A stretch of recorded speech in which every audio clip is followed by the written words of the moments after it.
The Midnight Selkie, Chapter 14. Jeff! A young 15-year-old Kiana Morris called. Jeff, this isn't funny! Stop hiding! She huffed and pouted and crossed her arms.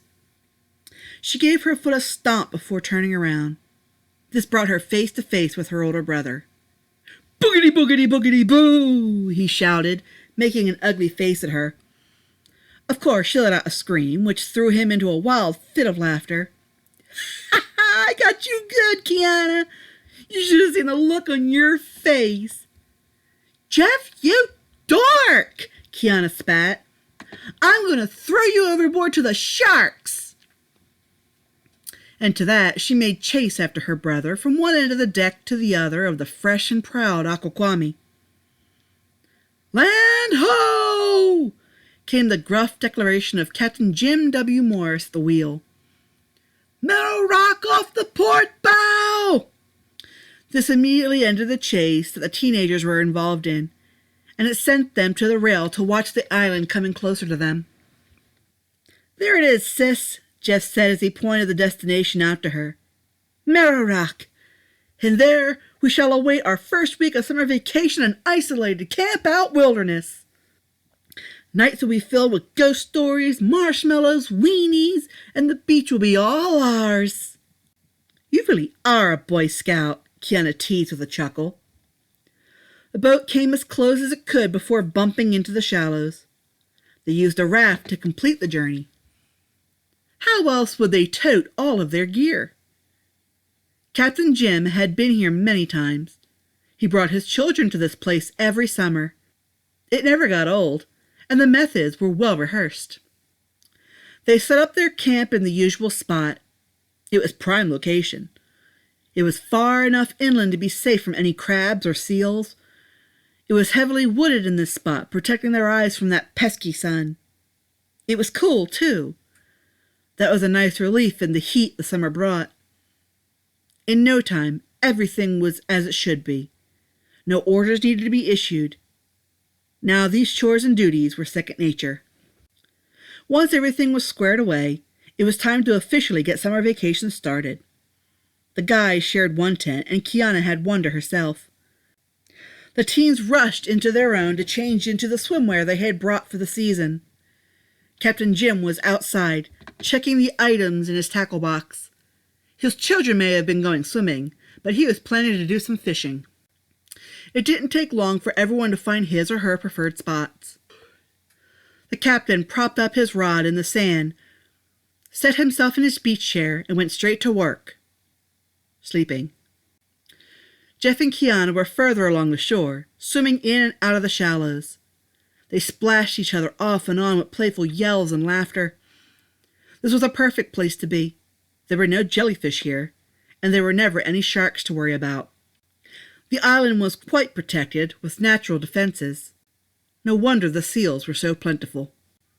Heads up! Jeff shouted, tossing a brightly colored beach ball. Kiana leapt up and bopped it back to him. So back and forth it went, bringing them a great deal of simple merriment. Kiana hit the ball again as it came to her. Unfortunately, it came into contact with the wrong part of her hand, and the ball bounced free of them. It was left to bob in the water, awaiting retrieval. Nice going, Kiana. Now go get it. Me? It's your ball, she argued. You hit it, you can go get it. Kiana puffed out her cheeks and let out a huff of air.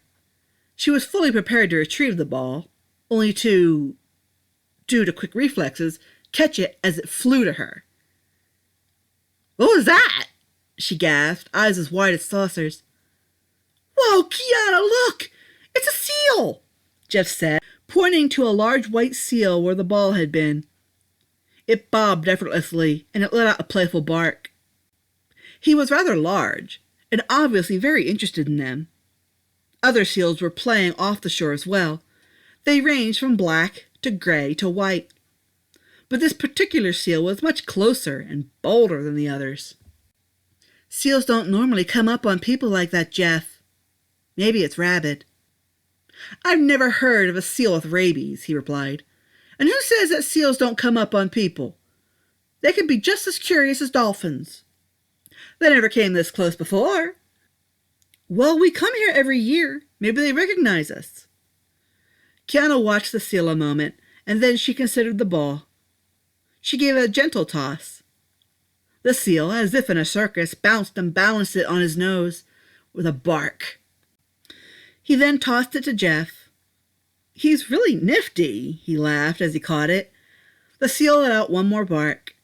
Then, just as suddenly as he appeared, he dove underwater to rejoin his brethren. And then it bit, Captain Jim declared before the campfire. He was on the balls of his feet, arms stretched out to emphasize every word of his tale.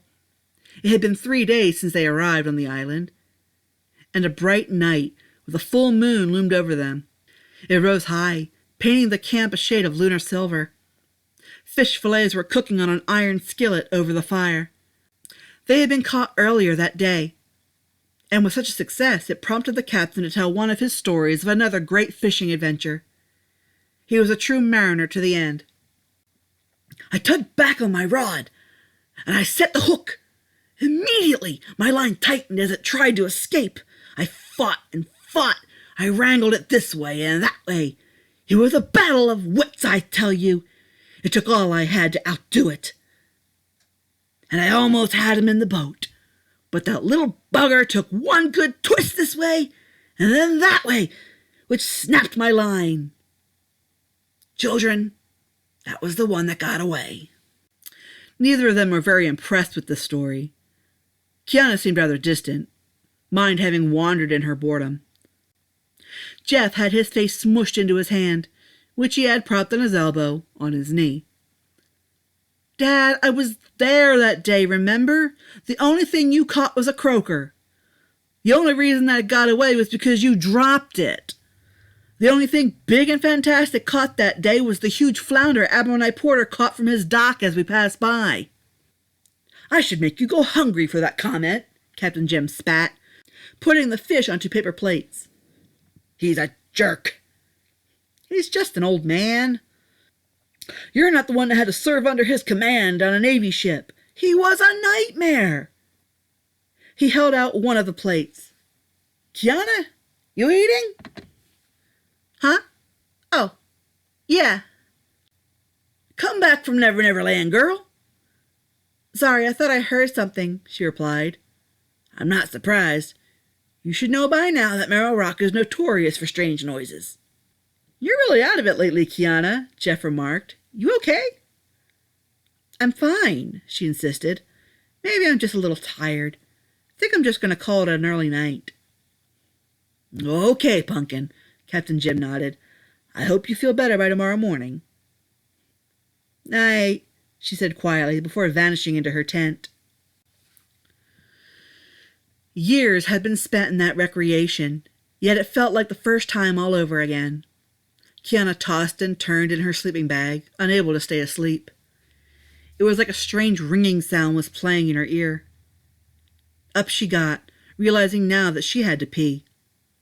It didn't matter how many times her father and brother had seen her behind, while in their company and care. She was growing up now and was far more modest. She wandered off without a thought, away from camp. There was no fear here, for the island had very few visitors at a time. So she could wander about anywhere without the worry of being disturbed or getting lost. So she traveled with confidence. After doing her business, she straightened her short-sleeved nightgown and was prepared to make her way back, but strange sounds yet again wafted to her ears. It sounded like music? Curious about such a notion, she followed it almost blindly.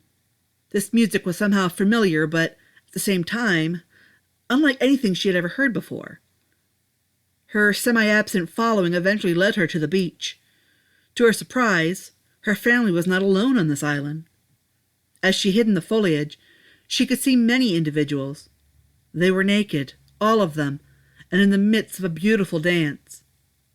The moon shone down on them with such brilliance and radiance. They were not all she saw either.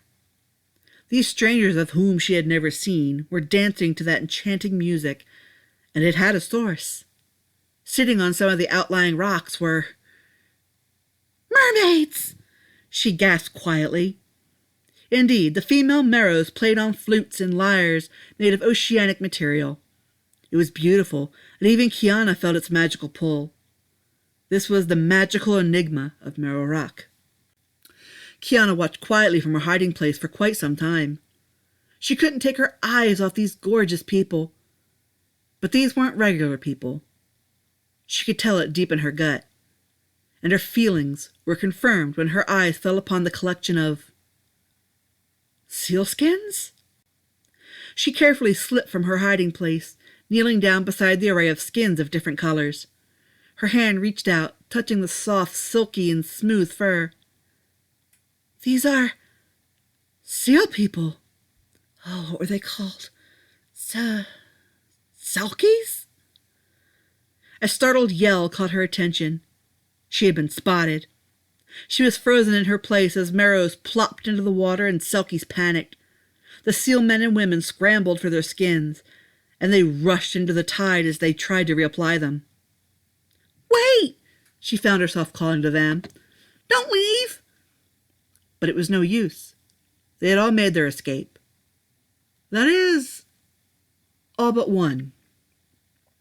He had grabbed his white sealskin and darted for the water, but he stopped short and stood waist-deep in the gentle tide. His skin was wrapped now about him like a cloak or towel. "Please wait!" Kiana cried out. "I won't hurt you!"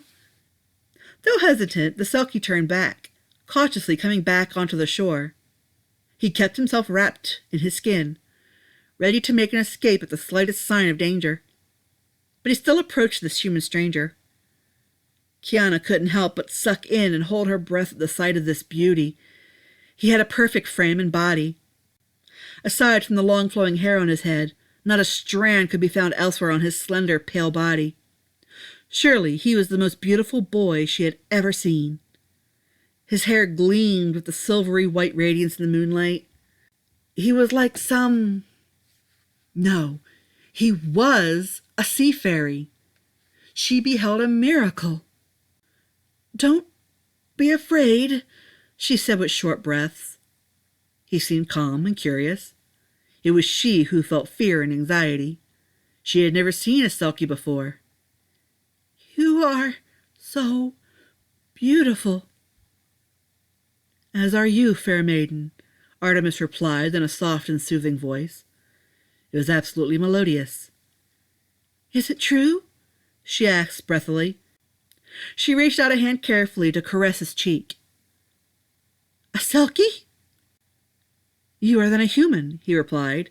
"You have come upon our midnight dance." I didn't mean to frighten everyone away. I actually almost wanted to dance with them." "Do you know our dances?"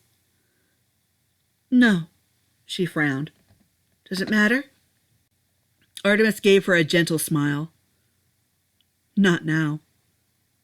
Do you still wish to dance?" "There's no music," Kiana reminded. He chuckled and stepped into the tide. He let out a sweet whistle. Though the full orchestra did not return, a few male Meros took to the rocks. They brought with them a different set of instruments. They brought shells and rocks as a unique form of percussion. Not lyres were in their hands, but lute and mandolin-like instruments with a whole new sound and feel. It brought a change in the atmosphere immediately when they began to play. "What are those?" she gasped. They were unlike the mermaids from before. They were more fish-like. They were muscular with flowing plumes. They had webbed fingers and ugly fish-like heads with small, sharp teeth and terrifying eyes. They were larger than the females and were frightening. Meros. Mermen. As you can see, they look a bit different from their females. They are also taught to play different music, but they are much braver than the females. They will not be frightened by the likes of you. We can dance." Kiana's face deepened into a dark pink. He set her heart alight, this creature from the sea kingdom, the kingdom under waves. She ran her hand down his cheek, then his neck, and then along his shoulders, satiating her urge to touch him and bringing him a sense of ease and comfort. His sealskin slipped from his shoulders to give her access. He now wore it like a shawl. He stepped free of her, initiating a new, even sensuous dance. Her breath caught in her throat like a hiccup as he twirled his back to her, casting come-hither eyes over his shoulder, and let the skin drop to the sand in a hypnotic manner. Kiana came to him, so entranced by his beauty that she never registered his nakedness. He was a shimmering moonbeam. Even if no other Selkie joined him, he did not dance alone. Kiana boldly joined him. She allowed him to lead her movements. It seemed that even the full moon overhead was caught up in the musical spell, its reflection cast on the waters and danced upon the waves and ripples. She was lost, not caring how foolish she looked. Any laughter from Artemis was sheer amusement and joy rather than mockery. He put his arms about her, now leading her in a dance like a nautical waltz. She inhaled his scent. She had almost expected him to smell like fish and salt water, but this was not so.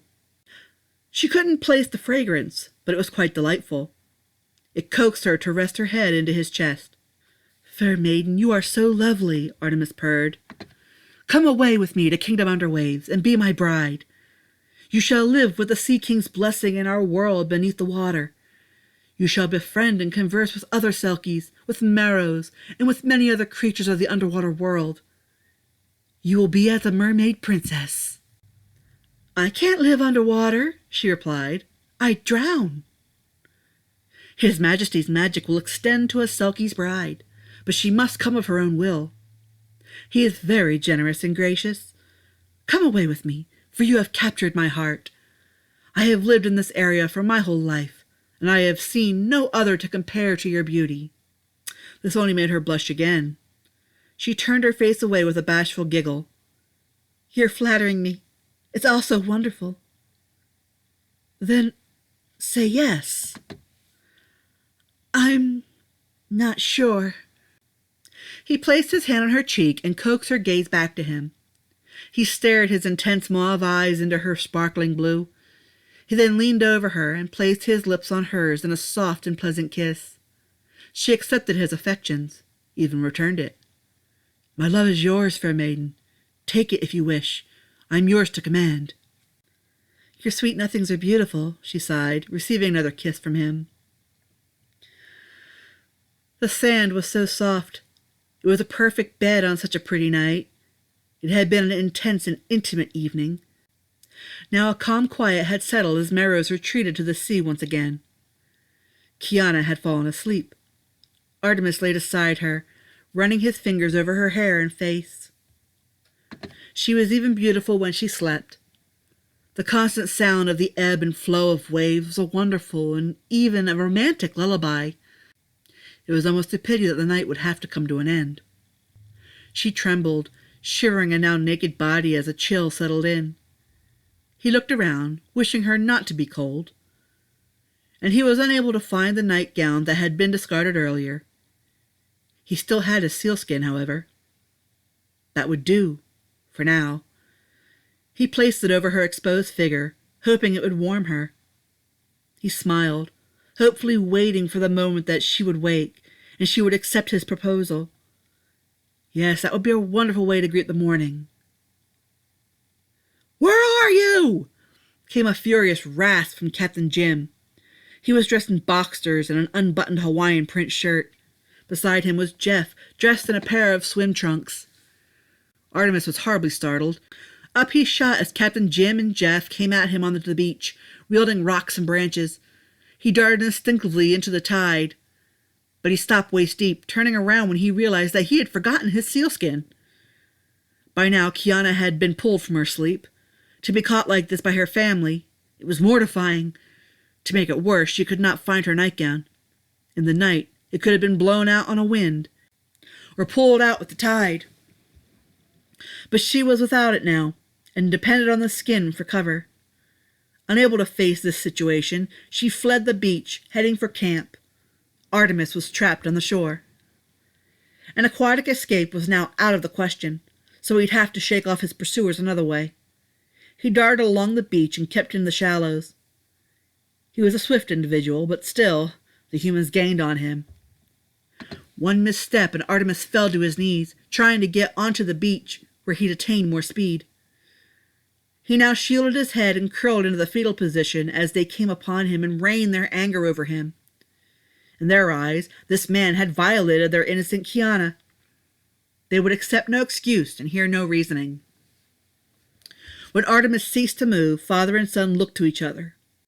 "Where did this pervert come from?" Jeff demanded. "Who knows? But I'll make sure he never touches my little girl again," Captain Jim replied as he bent down with the intent of lifting the stranger. He was distracted from the said intention by a loud and aggressive bark. A large white seal surprised both Jeff and Captain Jim. He slid onto the beach on a wave. He did his best to look big and strong, getting between the men and Artemis. He opened his mouth wide to show off his teeth. He was Yue, and he was in protective father mode. "What is this?" Jeff gasped. "Isn't that the seal from the other day?" "Looks like he's protecting the pervert," Captain Jim growled. It's like a dog over his master," Jeff declared. "No, Jeff. It's like a father over his pup." The captain narrowed his eyes. "It can't be. No! Do you hear me? No! You will not take my daughter away. She is not yours for the taking, you filthy beast! You stole her virtue! I will not let him get away with it." With that, he raised the branch, and he swung it at Yue. He was not expecting it, and he was hit in the shoulder. It didn't hurt as much as one would think against the blubber, but it knocked him over. "Dad, what are you doing?" "Go to Kiana, Jeff. She had a sealskin with her. Get the foul thing away from her." Jeff turned, and he sped from the beach and back to camp, leaving Captain Jim to fend off Yue.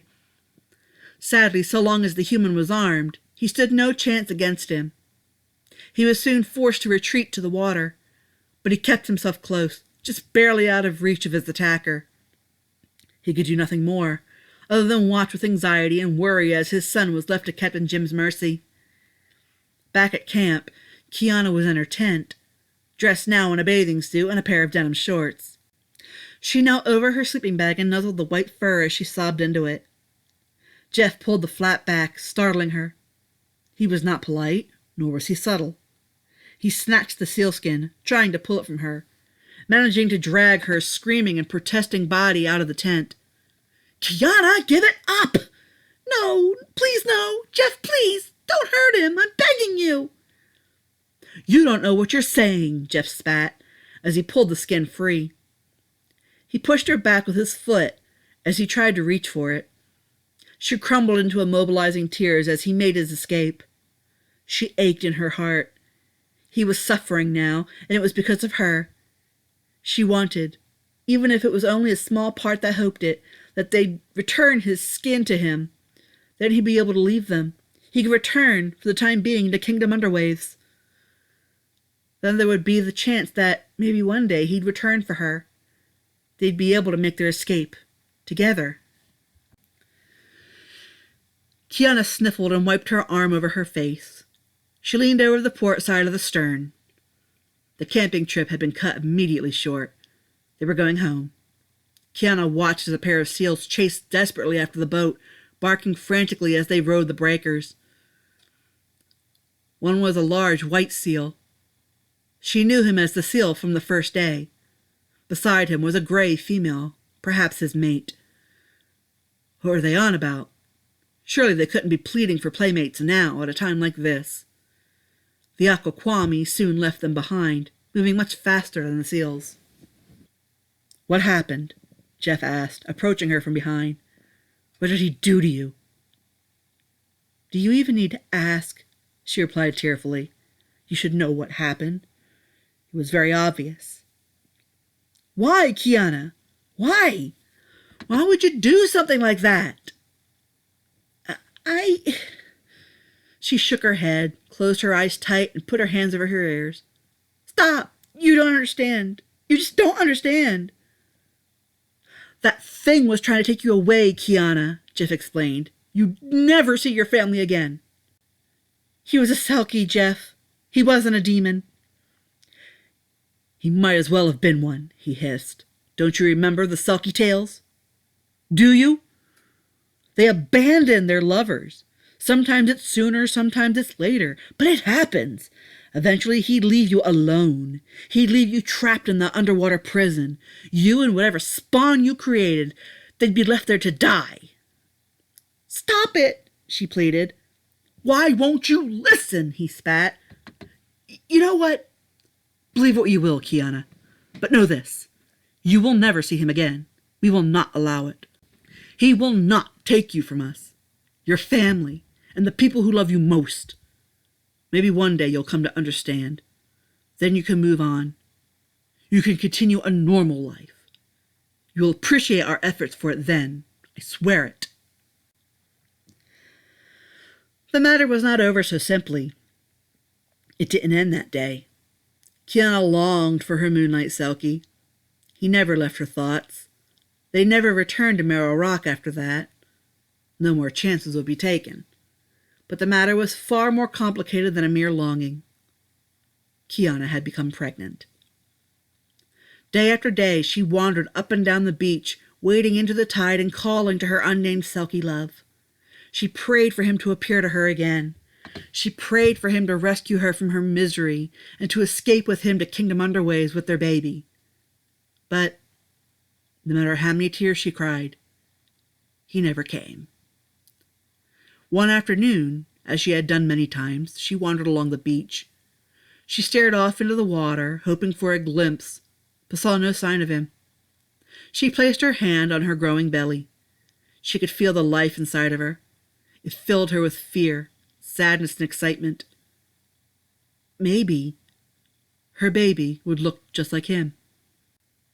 A seagull called overhead. It pulled Kiana from her thoughts. She realized that she had wandered near Porter's lighthouse. Smoke rose from the chimney. That was a sign that the Admiral was home. What distracted her more was a loud bark coming from the water. Quickly, Kiana turned around, feeling her heart leap into her throat. Could it be? Could it? Riding in on the waves and coming ashore was a large white seal. She held her breath, recognizing him. To her amazement, it wriggled his way to her and stood as tall as he could. Was it him? Kiana reached out, taking his head into her hands, and looked into those dark eyes. After a few moments, she dropped to her knees in tears. She swung her hand, splashing the seal. He flinched, but otherwise made no movement to retreat. You're not him! Where is he? Where is he? Yue let out a soft bark and lowered his head. He nuzzled the young lady, doing his best to offer any sort of comfort. There was nothing more he could do on the matter. He, too, had not seen Artemis since that day. For now it was enough for her. She embraced him about his thick neck as she sobbed. He let out a very heavy sigh, unable to do anything else. He could grieve with her. He could be there to support her. The child in her womb was his grandchild. It was all he had left of his son for the time being. It was several minutes before Yue pulled his head free. He let out a warning bark. He had seen someone approaching over Kiana's shoulder. She turned and wondered what had bothered the seal so. Well, I guess now I've seen everything, Admiral Nye Porter remarked, chewing on his pipe. What a pretty seal he is. Kiana shot to her feet as fast as a pregnant girl could and blocked him from Yue. Leave him alone. Don't you hurt him. I won't let you. Child, you're letting your emotions get the better of you. It's not healthy in your current condition. I have no interest in hurting your seal. Besides, it looks as though he's a bit worried about you. You don't understand the half of it, Admiral, she replied sadly. Oh? He replied as he eyed Yue. I think I do. You'd be surprised at the sort of things that I understand. Yue let out a grunt and watched Nye carefully. He had seen the Admiral many times before, but the old man was still an enigma to him. Suddenly, Kiana gasped. She lurched forward and clutched at her middle with a cry. Oh! Oh no! Both Yue and Admiral Knight Porter were startled, and they gave her their full attention. What is it? The Admiral asked. Oh my God. I think the baby's coming. That's not good. It's far too early. What am I going to do? She cried. Take me to the hospital. Forgive me, sweet lass, but that would be a bad idea in this particular situation, I replied. If those nurses got a gander at that baby as it is now, they would have no idea what to make of it. Let me help you inside the lighthouse. What do you know about having babies? I helped my wife deliver all of ours, and I had quite a clutch of kitties, he retorted. I'm a veteran. Now let's hurry. We may be able to prevent a situation even more serious than this. Kiana let out another cry. Yue gave a concerned bark, fidgeting back and forth from side to side. We will do the best we can, old boy, Nye assured. He took hold of Kiana and allowed her to use him as a crutch. He then assisted her to his simple home in the lighthouse. Yue puffed out his whiskers, wishing he could follow them. But such a thing would be rather awkward like this, and he would not chance losing his own skin by taking it off now. All he could do was wait patiently and nervously on the beach. He must have been awfully worried about you, Admiral Knight Porter said as he set up some towels and hot water. Kiana blew and panted. She was settled on Nye's bed, protected with ratty linens. It wasn't the most immaculate of homes, but it would have to do. Morocco's a good 2 to 3 hour stretch from here. That's quite a swim for a seal for no particular reason.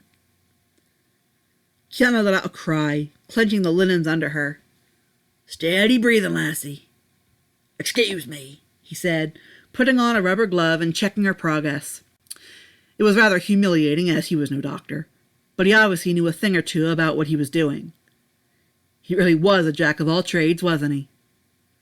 Oh dear, that little bugger is definitely on his way. There's no stopping him. Stay as calm as you can, lassie. We'll get through this. No amount of pep talk could rid Kiana of her fears. No amount of coaxing would take away her pain. The baby was coming whether she was ready or not. The birth felt like it took hours. In moments of stress, it's amazing how one perceives the passage of time. It had only been 1 single hour. She felt the body come free of her, and it slid into Nye's hands, and into the awaiting towel. My baby isn't crying, she panted. Yes, the birth was horribly early, but perhaps, like some premature births, the child was just barely able to live outside of her with the help of intensive care. He's too weak, lassie. I don't foresee him lasting more than a few minutes at best. There's nothing anyone could do for him. Him? He? Kiana forced herself to sit up and look at her son. She gasped. What's wrong with him? Is that my baby? What happened to him? In the towel was a malformed infant. It wasn't quite human. His legs were small, and his feet curled upwards, resembling the shoes of a Christmas elf. His torso was very seal-like, with long fingers at the end of his flippers. His snout was short, half-formed between human and seal, and had big, black, bugged-out eyes. What happened to him? This can't be his baby. Why does he look like Quasimodo? Lassie, Nye tried to soothe in his raspy voice. It was just too early. Selkies are born as seals. Humans are born as humans. A half-breed must therefore transition from pup to child. The child, from the moment of conception, formed as a seal in your womb. Half-breeds, unlike pure Selkies, do not have seal skins to don and remove. They transform from a seal to a humanoid in the womb. At full term, he'd have looked like a person. He would have looked more like the person who had fathered him, and you. This was the transition stage in his development. Perhaps if he were human, he could have stood a small chance. But a half-breed Selkie like this could never survive, no matter what was done to him. Kiana covered her face with her hands and sobbed into them. He was dead, and his father had not returned. It was true then, wasn't it? He had abandoned her, and now she was alone. "What would you like to do with him?" Nye asked. I can't take him home," she whispered. "How could I explain this? What should I do with him?" "Did you love him, Kiana?" "The baby? There's no question, Admiral. Even if he looks like this, he is my son. It goes without saying." "I meant his father." Kiana frowned. "He was... In that moment, I wanted him to be my world. But I couldn't fall in love right. I can't choose a proper mate. Now I can't have a baby right. I killed my baby." "Don't talk like that," I scolded. "This is not your fault. Things happen. But now that it has happened, what will you do with your son's body? If anyone, tell me." I don't know," she admitted shamefully. "This is just too much to take in." "Would you like me to take care of it? If ever you change your mind about him, you can return here and ask, and I will turn him over to you without question." She bit her bottom lip and closed her eyes in defeat. She gave him a sad nod. She placed her hand on the hideous body affectionately. "I'm so sorry. Forgive me." "It's out of your hands now, lassie," Nye said quietly. "He's in the next world now. You waited for him, but perhaps God knew that now was not your time. But when the time does come, I believe that you will excel as a mother. I can sense something special in you. Something tells me that maybe his father did too."